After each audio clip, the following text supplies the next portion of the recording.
After the United States captured a Russian-flagged oil tanker, tensions quickly escalated as a senior Russian official issued an urgent and stern warning to Washington.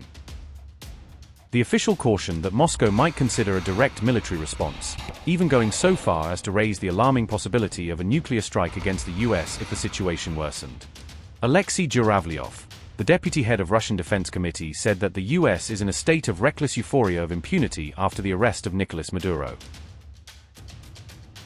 Zhuravlyov said, quote, "We need to provide a military response, attack with torpedoes or sink a couple of American boats. This is nothing more than piracy, the seizure of a civilian vessel by the armed U.S. Navy. It is essentially the same as an attack on Russian territory, since the tanker was flying our national flag. There is no doubt that we must respond firmly and swiftly. Our military doctrine even envisages the use of nuclear weapons in response to such an attack, especially since, according to available information, a Russian submarine and some other Russian military ships were located somewhere near the vessel." Unquote.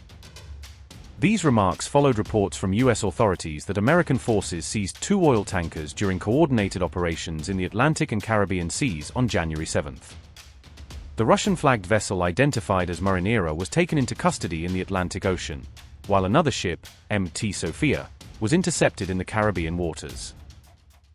According to officials, U.S. naval forces boarded the Marinera, previously known as Bella 1, after an intense 2-week maritime pursuit across international waters.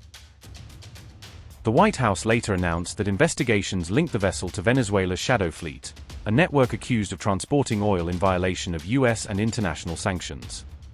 White House press secretary added that the ship was deemed stateless as it was operating under a false flag.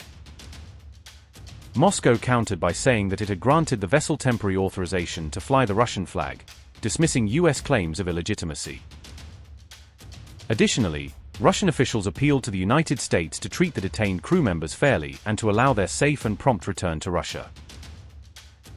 However, White House spokesperson Karoline Leavitt stated that the ship's crew would face legal scrutiny in the U.S., and prosecutions could follow if necessary based on the findings.